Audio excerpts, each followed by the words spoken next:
गुजर जाएगा गालिब, जरा इत्मीनान तो रख, ये खुशियां ही ठहर नहीं पाई तो गम की क्या औकात है। कितनी भी अनुकूलताएं हो, कैसी भी प्रतिकूलताएं हो, उनका एक क्षण के से ज्यादा टिकना भी बनता नहीं और इसलिए उसकी वैल्यू भी नहीं। उमर खय्यम एक पोएट हुए, उनकी एक ट्रांसलेटेड पोएम है, बहुत गजब की। O threads of hell and hopes of paradise,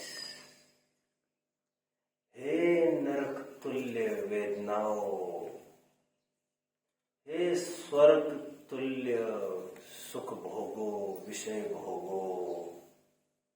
One thing at least is certain, that this life flies. एक बात पक्की खरी नक्की है, जीवन तो बीतता जाता है, गया हुआ पल लौट कर नहीं आता है। One thing is certain, rest everything lies, that this life flies. The flower once blown certainly dies. जो कली आपके सामने आपको खिली हुई दिख रही है, वो आज का ही आनंद है। शाम को यही से गुजरोगे आप तो कुमलाई हुई मिलेगी।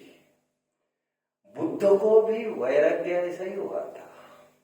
मैं हमेशा बताता हूं, एक दिन उसने ये देखा, गौतम बुद्ध ने, ये आम जो तरोताजा कल तक दिख रहे थे, एकदम झुर्रियां आ गई, एकदम कुमला गए, एकदम ही बदल गए। आज देखी मैंने जरा, क्या ऐसी ही होगी मेरी यशोधरा।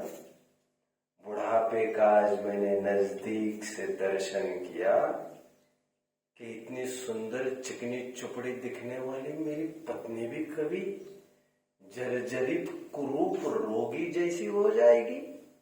अरे रे, कुछ भी शाश्वत नहीं है, सब क्षणिक है। सर्वं क्षणिकम जानकर विरक्त हो गए। गौर से देखिए, प्रकृति की हर एक वस्तु जैसी पूर्व समय में थी वैसे अभी नहीं है। जैसे अभी है वैसे मेरी पंक्ति क्या शब्द भी पूरा नहीं हुआ और वो बात रही नहीं। समय भी कितना अजीब है। आने वाला था, लो आ गया, अरे लो चला भी गया। इसलिए कहना पड़ा कबीर को, कल करे सो आज कर, आज करे सो अब, पल भर में नहीं होएगा, फिर कब करोगे मेरे यार। हर घड़ी बदल रही है खूब जिंदगी, हर पल बदल रही है।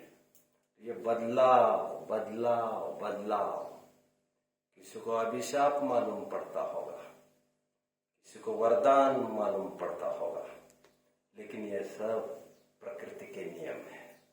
अब प्रकृति को समझो और परिस्थितियों से दिल ना लगाओ तो यह सब इष्ट कल्पना अनिष्ट कल्पना सब खत्म हो जाएगी।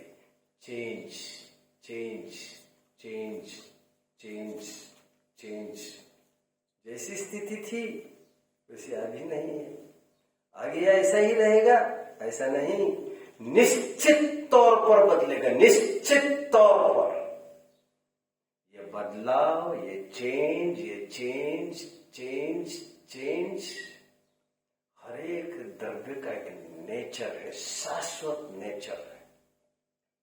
इस बदलाव को साइंटिफिक वर्ड है परिणमन।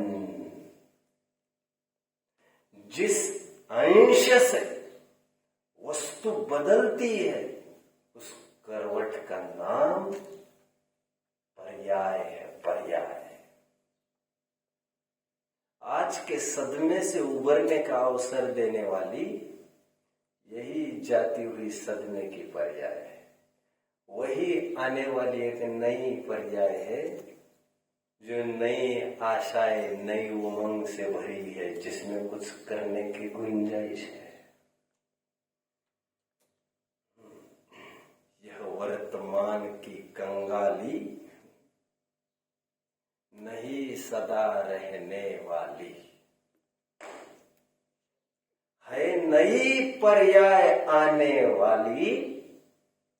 इस पर्याय से भी है खाली और इतनी रिक्त है, वर्तमान में कितना भी अंधकार हो, अगले समय में इस पर्याय का, इस अवस्था का कुछ भी इम्पैक्ट, कुछ भी प्रभाव आगामी अवस्था अंश पर नहीं पड़ता है।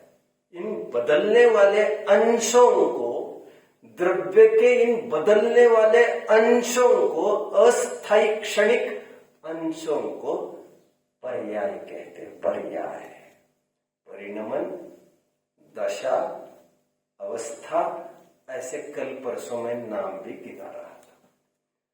थोड़ी बहुत चर्चा इसी की करूंगा। फिर आज थोड़ी टेक्निकल चार्ट वर्क करना है हमें। एनीवे, आपका सौभाग्य को देखकर कभी कभी मैं भी मायूस हो जाता हूँ थोड़ा। मुझे भी बेबस मेरे, बरबस मेरे वे दिन याद आ जाते हैं पुराने, और मुझे भी लगने लगता है क्या यार, इनका तो बड़ा पुण्योदय है। हमारा ऐसा उदय तो रहा नहीं जिसमें हमें ये कोई बातें सिखाए। द्रव्य, गुण और पर्याय विश्व से प्रारंभ होकर द्रव्य, फिर गुण और आज पर्याय। वैसे रोजाना जो जिनवानी स्तुति हो रही है हमारे, उस स्तुति में हम कहे बिना रहते नहीं है। स्याद्वाद नए षट द्रव्य गुण पर्याय और प्रमाण का जड़ कर्म चेतन बंध का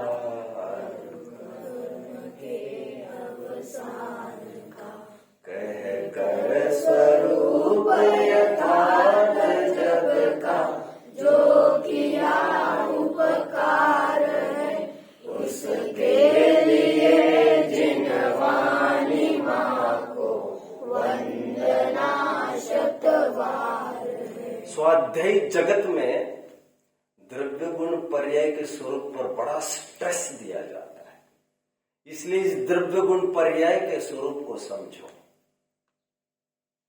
इसको न समझकर कितने विवाद हुए हैं, चाहो तो मैं 15-20 मिनट उस पर भी खर्च कर सकता हूं। ये मुझे बैठे बैठे अभी विकल्प आया।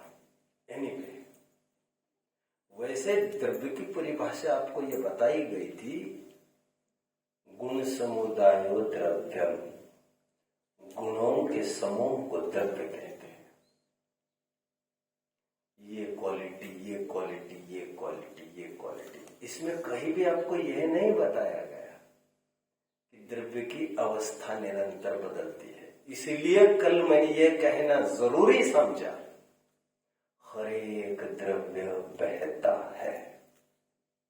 वो कुर्सी का उदाहरण मैं कल दे रहा था ना, वो कुर्सी निरंतर बह रही है और ये उसका बहना ही उसका बुढ़ापा है, निरंतर प्रतिपल। और ये परिणमन होना कार्य कहलाता है, कार्य। इस न्याय से प्रकृति का हर एक द्रव्य द्रव्य ही प्रकृति है सच पूछो तो, द्रव्य की भी प्रकृति है सच पूछो तो। हर एक द्रव्य का कुछ न कुछ कार्य निरंतर चल रहा है। कार्य मतलब परिणमन, परिणमन अवस्था के बिना कोई द्रव्य ही नहीं है। मैं कुछ आपको विकल्प दूंगा यहां से। 5-10 मिनट के बाद हम कठिनाई की ओर बढ़ेंगे। उससे पूर्व द्रव्य की आज एक नई परिभाषा आप सबके बीच में रखना मुझे जरूरी लग रहा है। वैसे द्रव्य की परिभाषा गुणों के समूह को द्रव्य कहते हैं, लेकिन अभी ये पता चला, अभी गुणों की तो द्रव्य की पर्याय भी होती है, द्रव्य में पर्याय भी होती है। आज तक हम यही समझ रहे थे कि द्रव्य में गुण होते हैं, लेकिन आज ये पता चला द्रव्य में पर्याय भी होती है, अथवा यूं कहिए गुणों में पर्याय होती है। इसलिए जब हमने द्रव्य में गुण है कहा था तो जरूरी नहीं समझा गया ये कहना कि द्रव्य में पर्याय होती है, क्योंकि पर्याय गुण में होती है। इस न्याय से जब द्रव्य में गुण कहे जा रहे हैं तो पर्याय भी द्रव्य में है, ये बात शामिल हो जाती है। इसीलिए और एक सूत्र कल बताया गया था, गुण पर्यवत द्रव्यम। कभी यह बताया जाता है कि गुणों के समूह को द्रव्य कहते हैं, तो कभी ऐसा भी बताया जाता है कि गुण और पर्याय के समूह को द्रव्य कहते हैं। सो यह परस्पर विरोध नहीं है, गुणों में पर्याय को शामिल करके बात कही जा रही है। कितने जन मुझे फॉलो कर रहे हैं? मैं जानता हूं ये जो पहली बार सुन रहे होंगे वो भारी बौद्धिक विरोध का प्रयोग सामना कर रहे होंगे। क्या इसी तर्ज पर द्रव्य की तीसरी परिभाषा आप सामने रख सकेंगे? दो परिभाषा कौन सी कही मैंने अभी? बोलिए। गुण और पर्याय। गुण और पर्याय को द्रव्य कहते हैं। कोई मुझे बताइए, मैंने दो कौन सी परिभाषाएं बताई अभी? बोलो। गुणों के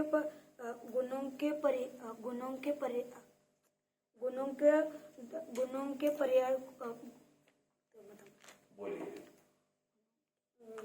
गुण समुदाय द्रव्य और गुण और पर्याय के समूह को द्रव्य।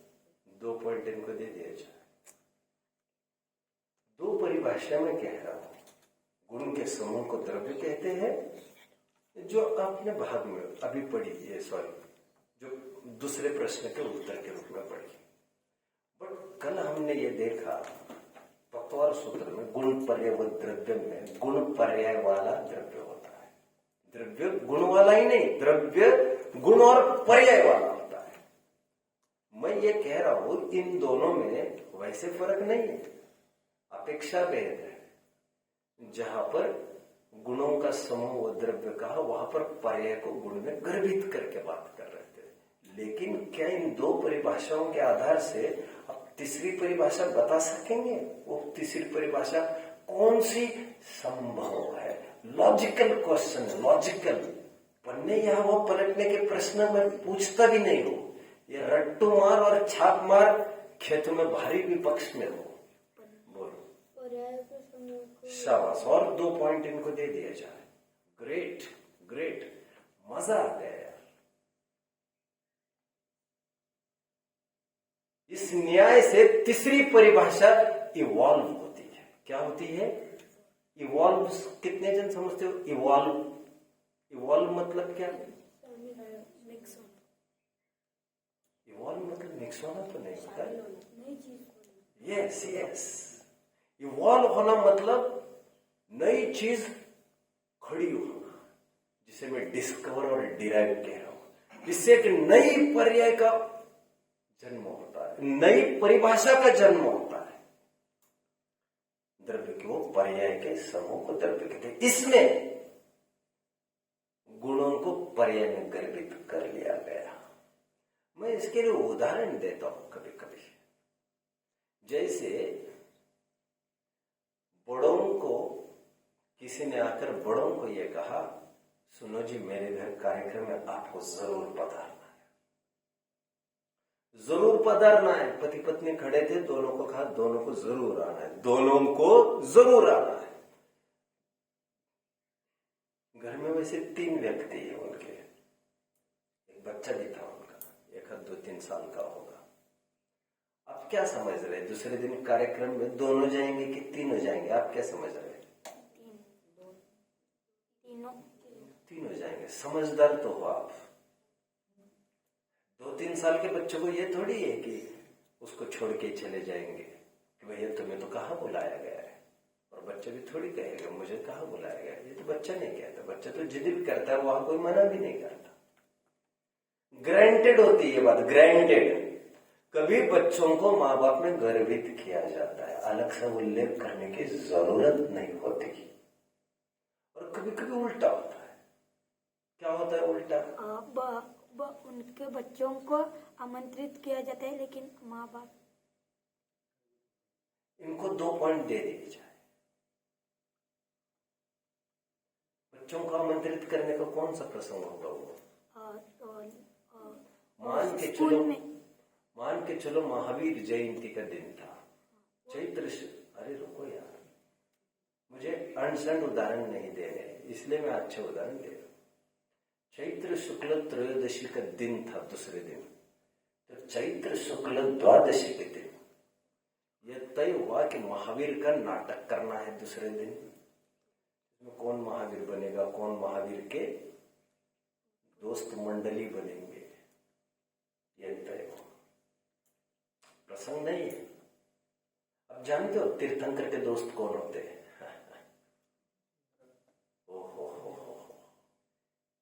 एक भी दोस्त तीर्थंकर का इस धरती का नहीं होता है।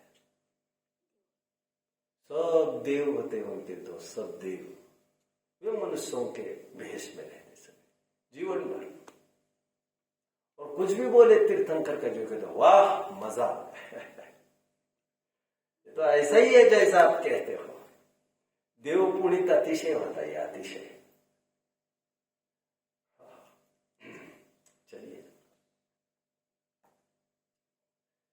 जब फोन किया गया ऊपर, पप्पू जरूर आना है रिहर्सल को तुम्हें, तो पप्पू आएगा, तो पप्पू का पापा भी आएगा कि नहीं? कि वो स्वयं 3-4 साल का बच्चा, 4-5 साल का बच्चा अकेला आ जाएगा क्या वहां पर? पापा आएगा और पापा भी वहां बैठ जाएगा थोड़ी देर, फिर जाते समय ले जाएगा, थोड़ा बहुत नाटक भी देख लेगा। कभी बच्चों में भी माँ बाप शामिल होते, कभी पर्याय में गुण शामिल है, कभी गुण में पर्याय शामिल है, और कभी अलग सा भी कहा जाता है। बच्चों को, बड़ों को, सबको आना है। तो ये तो निरूपण पद्धति है, निरूपण पद्धति। गुणों के समूह को द्रव्य कहकर ऐसा अर्थ न समझना कि उसमें कोई परिणमन ही नहीं होता, वो वस्तु कोई स्टैटिक है, वो वस्तु में कोई बदलाव की कोई गुंजाइश ही नहीं है, वो वस्तु कूटस्थ है, नित्य है, सर्वथा स्थायी है, सर्वथा उसमें कोई बदलाव परिणमन नहीं होता, ऐसा नहीं समझना चाहिए। जरा कल्पना करिए आप, यदि बदलाव न आता तो क्या होता? यदि बदलाव न होता तो क्या होता? मेरे प्रश्न का उत्तर है आपके पास।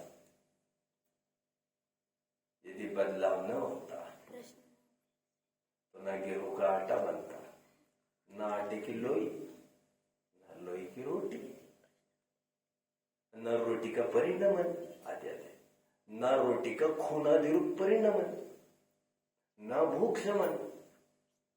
फॉलो कर रहे? यदि परिणमन नहीं होता तो जो गैस है वो भी ईंधन आदि आग के रूप में परिणमित नहीं होता, सब ठप हो जाता, ठप।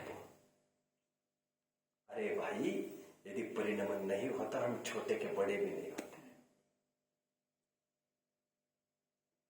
इस पर्याय का भी अभाव नहीं होता फिर तो, और इस पर्याय के अभाव हुए बिना निर्वाण की प्राप्ति भी न हो सकती होती, तो मोक्ष की कामना तो बेकार हो जाती, संसार के त्याग की भावना तो निरर्थक हो जाती। लेकिन संसार का व्यय होकर ही, संसार का अभाव होकर ही निर्वाण की प्राप्ति होती है। तो यह बदलाव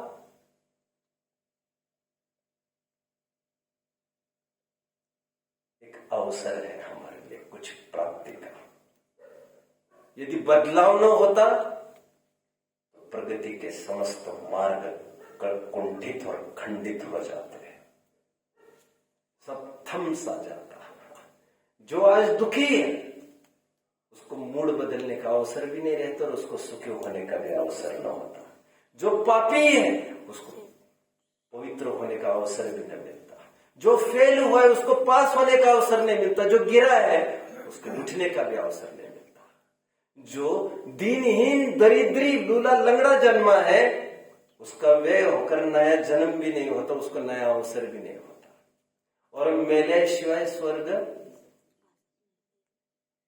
कहावत है एक बच्चों, कहावत, मेल्या शिवाय स्वर्ग दिसत नसत, दिसत नाही, मरना पड़ता है तभी तो स्वर्ग दिखता है, ऐसे कहावत है। ये पर्याय जाना जरूरी है। ये रात को ढलना जरूरी है। यदि नई सुबह चाहते हो, सुनहरी सुबह चाहते हो तो ये रात ढलना जरूरी है। सब कुछ बदलता है, सब कुछ बदलता है। और यदि बदलाव ही रुक जाए तो सब शांत हो जाएगा। बोलिए।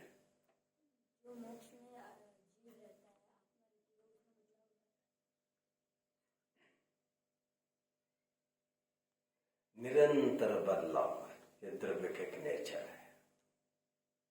निरंतर बदलाव, निरंतर बदलाव। सिद्ध निर्वाण होने के बाद पूर्ण ऐश्वर्य को भोगते हुए आप क्या समझ रहे हो? सिद्ध भगवान नया नया आनंद चाहते हैं, हर समय में उपभोग चाहते हैं और हर समय के उपभोग के लिए नवीन पर्याय जरूरी है भोगने के लिए। इसलिए सिद्धावस्था में भी नवीन नवीन नवीन नवीन नवीन नवीन नवीन नवीन पर्याय होते रहते। सर्वत्र पर्याय नवीन नवीन नवीन नवीन होते, बट सिद्धों में एक सलीके पर्याय होते हैं। उतने ही सुख की, उतने ही सुख की, उतने ही सुख की नई नई नई नई नई, भाषा कुछ भी नहीं, पर्याय व्यक्त होती है। क्या कहा? व्यक्त होती है। आम का उदाहरण दिया गया था बच्चों, आम का आपको क्वालिटीज बताई गई थी, पीला, सुगंधित, मीठा, नरम, ये क्वालिटीज बताई गई थी, गुण बताए गए थे। आज मुझे ये कहना पड़ेगा कि वो उदाहरण सही नहीं था, वो उदाहरण ठीक नहीं था, क्योंकि पीला, मीठा, नरम ये सब गुण नहीं है, अवस्थाएं है। तो फिर क्यों बताया गया? आज उनको उखाड़ने के लिए बताया गया, क्योंकि मैं जानता था जो मैं बोल रहा हूं 2 घंटे के बाद मैं इसको उखाड़ूंगा। तो क्वालिटी क्या है? क्वालिटी है रंग। क्या है? पीलापन क्वालिटी नहीं है उसकी, पीलापन अवस्था है। वर्ण, वर्ण, वर्ण समझते ना, कलर, कलर, गौर वर्ण सुना होगा ना बच्चों आप लोगों ने। रंग जो कह रहा था मैं अभी प्रॉपर वर्ड में आपको कह रहा हूं, वर्ण कहते उसको, वर्ण। वर्ण गुण है, क्योंकि गुणों का कभी भी नाश नहीं होता। हरा था तब भी वर्ण तो था, पीला हुआ है तब भी वर्ण तो है, पीला का काला भी पड़ेगा तब भी वर्ण तो रहेगा, वर्ण तो बना रहेगा उसका। वर्ण गुण है, वर्ण गुण है, और हरा पीला काला पर्याय है, सुगंधित गुण नहीं है। गंध गुण है, गंध। पहले कम सुगंधित था, आज सुगंधित है, कल दुर्गंध युक्त हो जाएगा। ये सब अवस्थाएं गुणों की है, ये पर्याय गुणों की है। इसलिए पर्याय की परिभाषा करना चाहिए, गुणों के कार्य को पर्याय कहते हैं। कितने जन मुझे समझ रहे हैं? हम साइंटिफिकली आगे बढ़ रहे, साइंटिफिकली। मैंने कुछ भी रटा नहीं है बच्चों, और मैं आपसे यही चाहूंगा, आपको रटना नहीं चाहिए कुछ भी। रटना पाप है। रटना एक सुरक्षित अज्ञान है। गुणों के कार्य को पर्याय कहते हैं, गुण के कार्य को पर्याय कहते हैं। उसी प्रकार नरम आज है आम, कल कड़क था, कल बिलबिला हो जाएगा। तो कड़क नरम बिलबिलापन ये तो कार्य है, ये कोई गुण नहीं है। ये तो स्पर्श गुण के कार्य है, स्पर्श गुण की अवस्था है, स्टेजेस है, स्टेजेस, स्टेट्स है, स्टेट्स।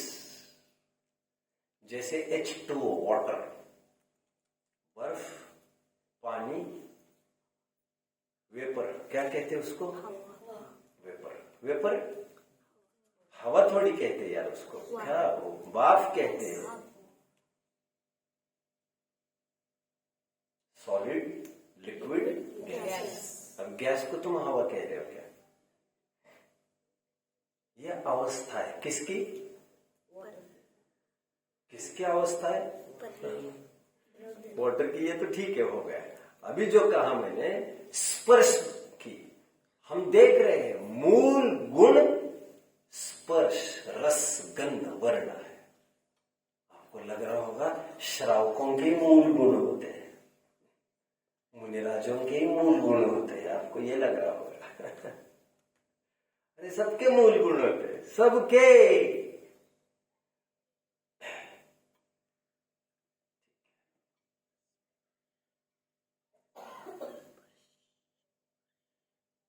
आज एक टेबल बनाना है हमको, टेबल आड़ा पेज लेंगे। इतनी छोटी नोटबुक्स क्यों बनाई आपने मेरे लिए? मैंने कहा था मेरे सब्जेक्ट के लिए बड़ी नोटबुक्स बनाने, इतनी छोटी नोटबुक्स क्यों बनाई आप लोगों ने? पहले ही दिन वो ऑन किया था आप लोगों को, कोई बात नहीं, आड़ा पेज बनेगा। आज द्रव्य गुण पर्याय का एनालिसिस करेंगे, द्रव्य गुण पर्याय का तुलनात्मक अध्ययन करेंगे, समानता असमानता पर चर्चा करेंगे। कुछ कहना है आपको? बताऊंगा मैं, अभी तो कुछ बोलना ही नहीं हूं मैं, जब बोलूंगा तो बोलूंगा। आज हमें द्रव्य गुण पर्याय का पारस्परिक संबंध देखना है, इंटर रिलेशनशिप देखना है, किस प्रकार एक दूसरों से संबंध रखते हैं द्रव्य गुण पर्याय। द्रव्य गुण पर्याय का पूरा कच्चा चिट्ठा हम इस टेबल में देखेंगे। टेबल बनेगा, बना बनाया टेबल कहीं नहीं है ग्रंथों में, आचार्य ने थोड़ा संकेत किया, उसके आधार से एक टेबल बना है। टेबल में आड़े कॉलम वैसे तो 4 बनेंगे, एक तो हेडिंग का होगा और बाकी तो द्रव्य गुण पर्याय के होंगे। अभी अंदाज नहीं आ रहा होगा तो थोड़ा रुकिए सर। आड़े कॉलम कितने बनेंगे? Horizontally 1 2 3 4. So let the page be divided into 4 parts. The first, पहला कॉलम आड़ा छोटा हो, हेडिंग वाला। छोटा मतलब this much is enough, 2 inch is enough। एक 1 inch will also do really। अब देख लीजिए, एक पोर, उंगली के पोर जितना will do। जिसमें वर्टिकल कॉलम्स लगभग आई थिंक 6-7 बनेंगे। पहला वर्टिकल कॉलम छोटा चलेगा, कितना छोटा अभी बताता हूं। संज्ञा लिखिए, पहला वर्टिकल को अथवा पहला हॉरिजॉन्टल कॉलम को लिखिए, कॉर्नर में संज्ञा लिखा। फिर कितने जन मुझे समझ रहे हैं, जरा हाथ ऊपर करके कंफर्मेशन दीजिए। ग्रेट ग्रेट ग्रेट, बस बस बस, ठीक है।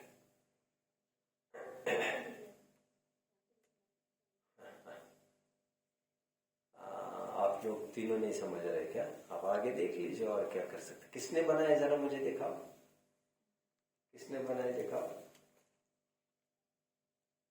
अच्छा, आप लाइन भी नहीं खींचे, देखना आपने लाइन खींच कर दिखा लेते तो उनको समझ में आता। कहाँ लिखा है संज्ञा आपने? नहीं,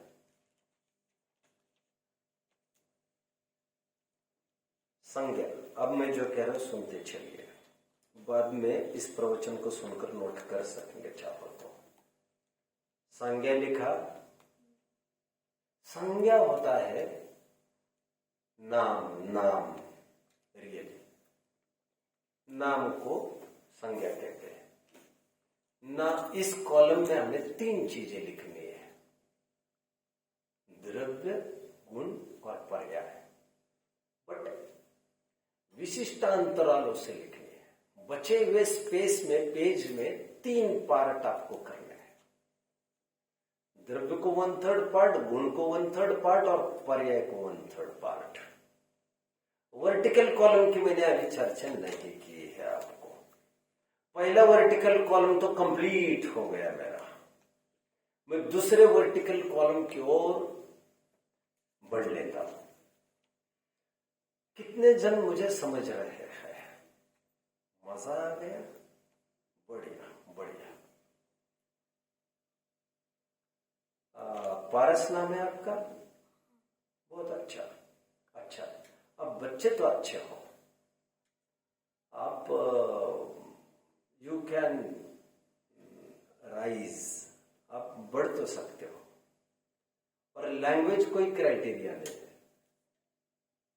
अब बोलने की कोशिश करो। मैं देख रहा हूं कोई लड़खड़ाते बोलते समय, आपको बोलते रहना चाहिए, उससे कोई फर्क नहीं पड़ता।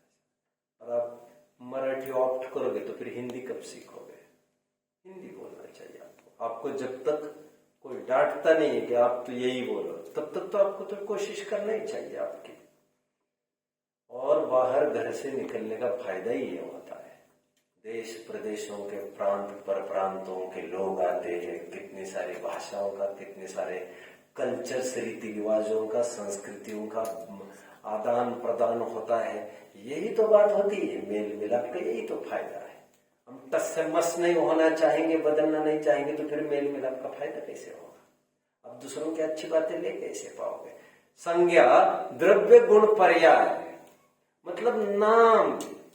द्रव्य नाम है, कुछ नाम मतलब शब्द है, बस। नाम मतलब किसी व्यक्ति का नाम, ऐसा नहीं कह रहा हूं मैं। इनमें हम फर्क देख रहे हैं, साम्यता हो तो वो भी विचार कर रहे हैं। द्रव्य, गुण और पर्याय। दूसरा कॉलम संख्या। ये कॉलम भी संख्या, जितना स्पेस, जितना भी कॉलम चल सकता है। संख्या शब्द से 1.25 गुना स्पेस रखिए और कॉलम लाइन खींच लीजिए नीचे तक। इस प्रकार 2 वर्टिकल कॉलम्स आपके कंप्लीट। कितने जन मेरे साथ चल रहे हैं? मजा आ गया। बस आसपास देख लीजिए। संख्या के नीचे लिखना चाहिए आपको।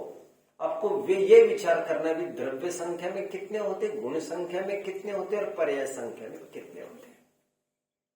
संख्या के नीचे, द्रव्य के आगे कितने जन खड़े हैं? मजा आ गया। संख्या के नीचे, द्रव्य के आगे आप लिखिए 1। वो क्यों लिखना है मैं बता रहा हूं। हम एक फैमिली का विचार करने, अभी एक फैमिली का, विश्व के में स्थित द्रव्यों की बात नहीं कर रहे जो द्रव्यों की संख्या आप लिखने बैठेंगे अनंत। ऐसा नहीं, ऐसा नहीं। हम पारस पारस्परिक संबंध देख रहे, द्रव्य गुण पर लेकर, इसलिए अभी पर द्रव्यों की बात नहीं है यहाँ पर। द्रव्य यदि एक हो तो उसमें रहने वाले गुणों की संख्या अनंत होती है, अनंत। अब कोई उसको अनंत अनंत कहता है तो ये सब अनंत के ही भेद है, अनंत अनंत कहना भी अनंत के ही भेद है। और अनंत शब्द दो शब्दों से मिलकर बना, अन प्लस अंत, इनफाइनाइट। कितने जन ने इनफाइनाइट वर्ड सुना है मैथमेटिक्स में?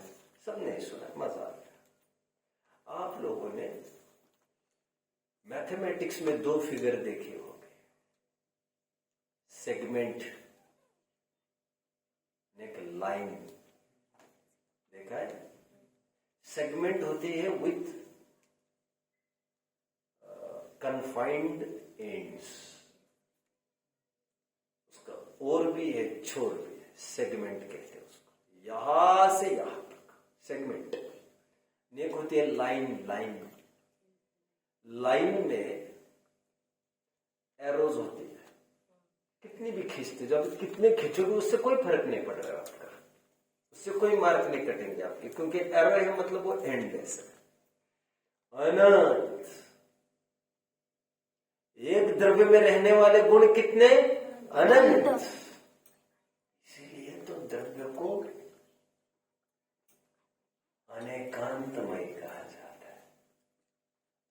हर एक द्रव्य को अनेकांतमय इसलिए कहा जाता है क्योंकि उसमें रहने वाले गुण अनंत होते हैं। कितने जन मुझे फॉलो कर रहे हैं? आम में कितने गुण है जरा कोई बताएगा? स्थूल प्रश्न है, गुण मतलब अब स्पर्श रस गंध वर्ण, ठीक है वैसा बोलिए। आम में गुण देखे हमने कुछ, स्पर्श रस गंध वर्ण, और कोई गुण आपको ख्याल में आता है? आकार, मैंने आकार की बात ही नहीं की थी, आकार भी एक गुण है। ऐसे कई गुण होते हैं, अपन तो कुछ को गिनाते हैं केवल, क्योंकि मैं और एक दो गिनाऊंगा तो आप कहेंगे और गिनाओ, मैं और एक दो गिनाऊंगा तो कहेंगे और गिनाओ।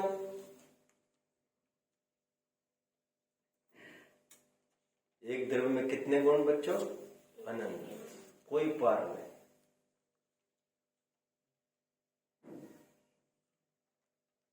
एक गुण की प्रत्येक समय में एक अवस्था होती है, एक गुण की एक पर्याय। अनंत गुण की कितने पर्याय? अनंत। तो गुण अनंत लिखा होगा तो पर्याय भी लिखे अनंत। लिखी एक समय के अनंत और त्रिकाल समय की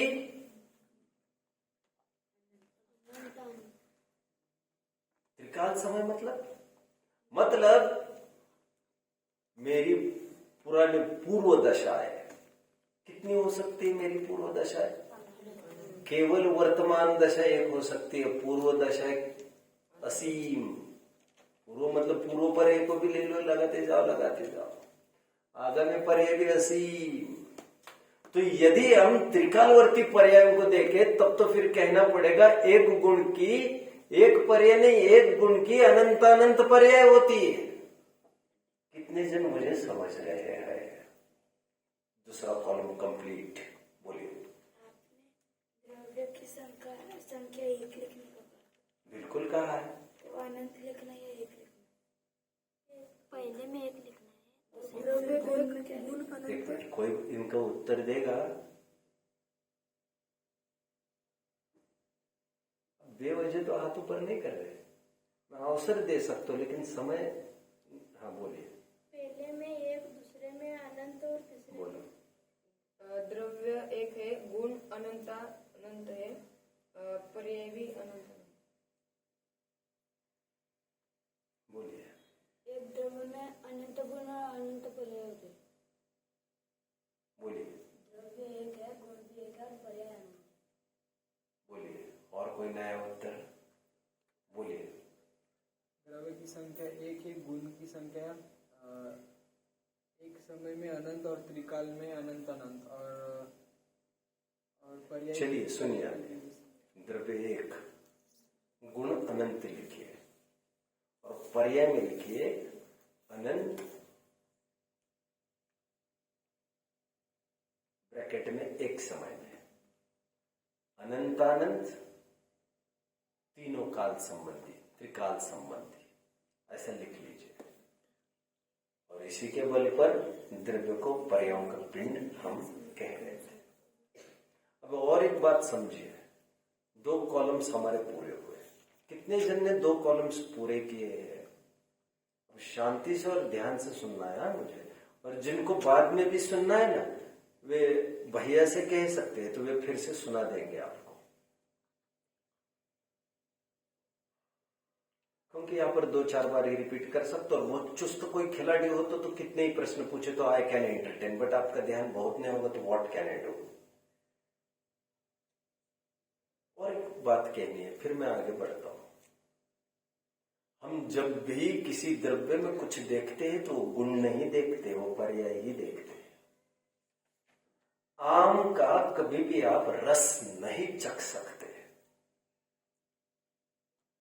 भोजन में आम रस बन नहीं सकता, आप समझ रहे हैं।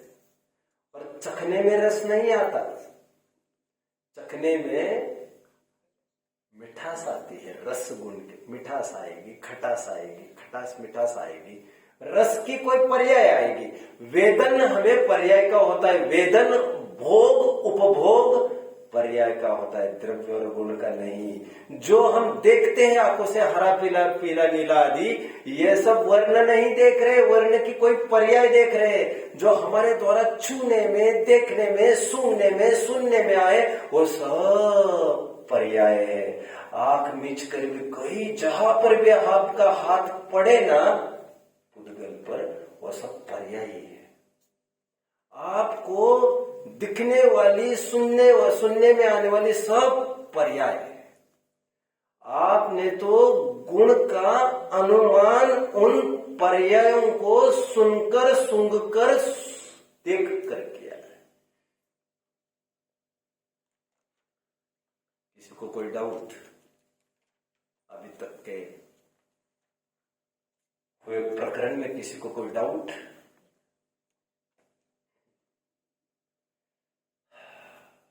जो हमने सुनी ध्वनि, वो एक पर्याय है, पर्याय अवस्था। जो हमने सूंघा वो गंध नहीं सूंघा, गंध की विशिष्ट अवस्था सूंघी है। पकड़ रहे मेरी बात को? यदि आप गुण का भोग कर सकते होते तो क्या होता?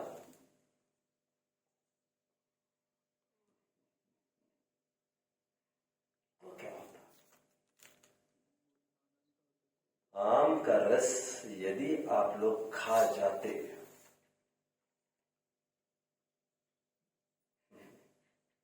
तो उस पुद्गल में से वो रस गुण ही गायब हो जाता।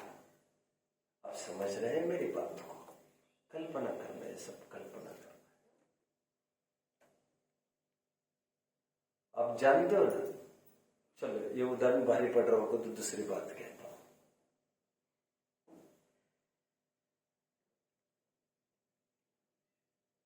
आप जानते हो, थोड़ा एक काम करे, कोई उठकर दरवाजे बंद करे, सब खिड़कियां भी।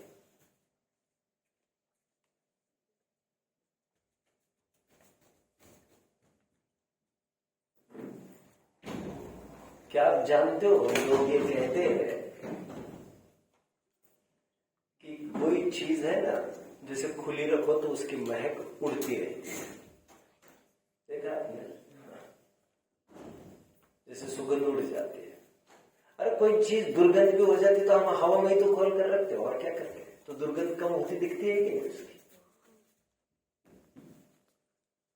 तो सुगंध ही उड़ती है, दुर्गंध ही उड़ती है, गंध नहीं उड़ती उसकी। यदि गंध उड़ने लग जाती तो हम ये न कह सकते होते, अरे कोई गंध ही नहीं रही इसमें। आप तो कहते भी है गंध नहीं रही, लेकिन आशय ये रहता है। और गंध उड़ जाती, रस भी उड़ जाता, और पुद्गल बना रहता तो किस बल पर बना रहता? वो वैसी ही बात हो गई, वैसे ज्ञान चला जाता अपना। ऐसा कहना जैसे बनता है वैसे हो जाता, और आत्मा में से ज्ञान निकल कर चला जाएगा क्या? हमने कहा मेरा ज्ञान चला गया, पहले था 4 साल पहले चला गया। ज्ञान की विशिष्ट अवस्था में ये अवस्था और नई अवस्था आई है। हम तो ये कह रहे तुम्हें ज्ञान आया है, कम विकास वाला है, ज्यादा विकास वाला चला गया, लेकिन आया ही है, वो गया कुछ भी नहीं है। तुम्हारा गुण तो नहीं गया है, गई पर्याय ही है और उसके बदले में दूसरी पर्याय आई है। ऐसा एक्सचेंज ऑफर निरंतर चलता रहता है प्रकृति में। 2 कॉलम्स कंप्लीट। अभी मैंने जोर इसके लिए दिया 5 मिनट रुककर कि जो भी हमारे देखने में, सुनने में, सूंघने में आए वो सब क्या होता है? पर्याय होती है। ये क्या है बच्चों? चौकी भी एक पर्याय है, एक अवस्था विशेष है। दशा है ना, दशा पुद्गल की एक दशा है। इस चौकी के आप बेंच बना दो तो वो एक नई दशा हो जाएगी। इसको हटा दो और दूसरी जगह लगा तो और एक और नई दशा हो जाएगी। ऐसे दशांतर होता रहता है।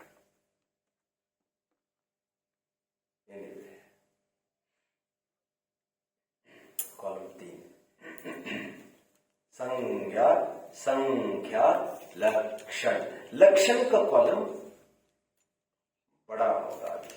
ये छोटे छोटे कॉलम थे दोनों। संज्ञा, संख्या दोनों छोटे छोटे कॉलम थे।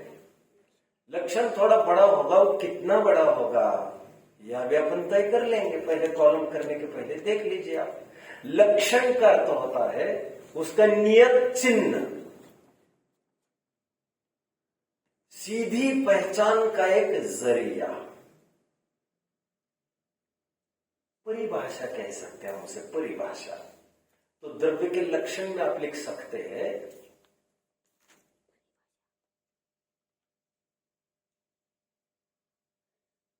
गुणों का समूह, आप लिख सकते हैं गुण पर्यायों का समूह, आप लिख सकते हैं पर्यायों का समूह,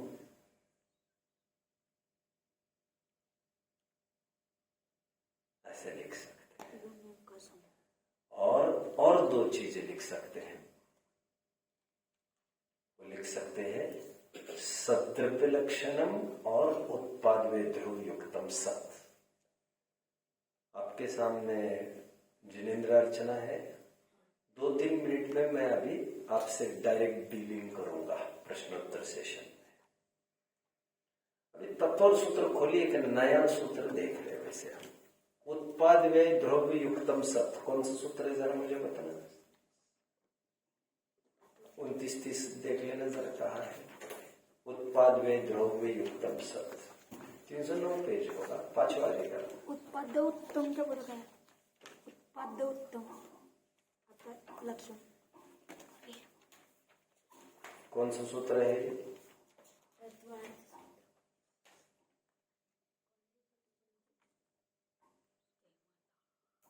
मिल रहा है भाई?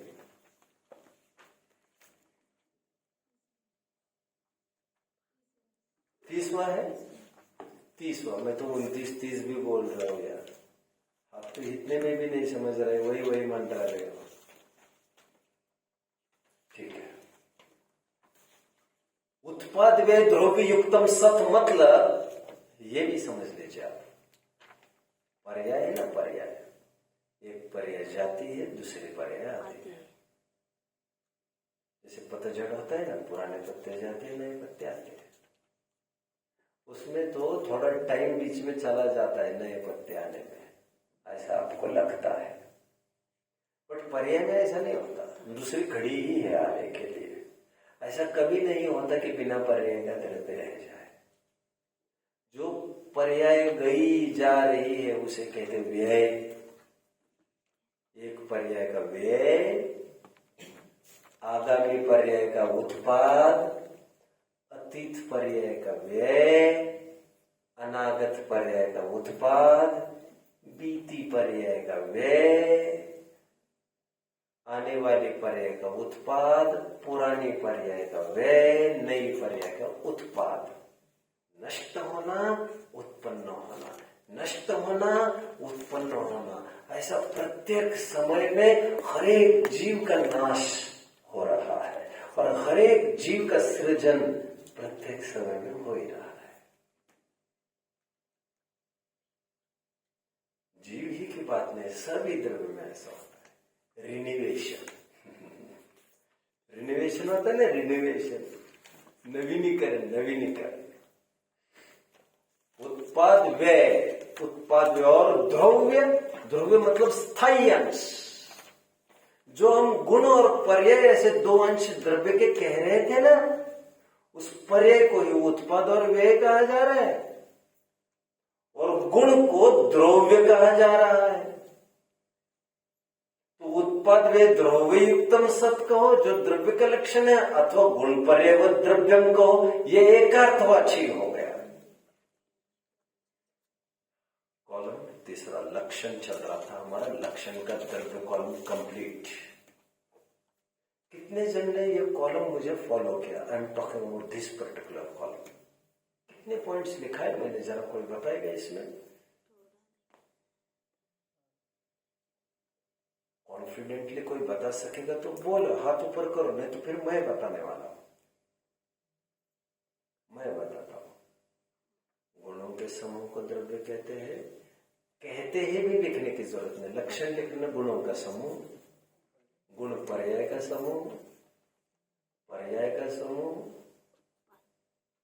और जो गुण पर्याय वाला समूह लिखा है ना, गुण पर्याय वाला, गुण पर्याय का समूह, उसी के आगे हाइफन करके लिख सकते हैं, ऑब्लिक करके उत्पाद व्यय द्रव्य वाला, ऐसे भी लिख सकते हो। उत्पाद व्यय द्रव्य इस सूत्र में मूल शब्द पड़े हैं, तो घबराने की जरूरत नहीं है। इस प्रकार हमने लक्षण द्रव्य का कॉलम देखा, बचा हुआ टेबल कल ही हो पाएगा। शेष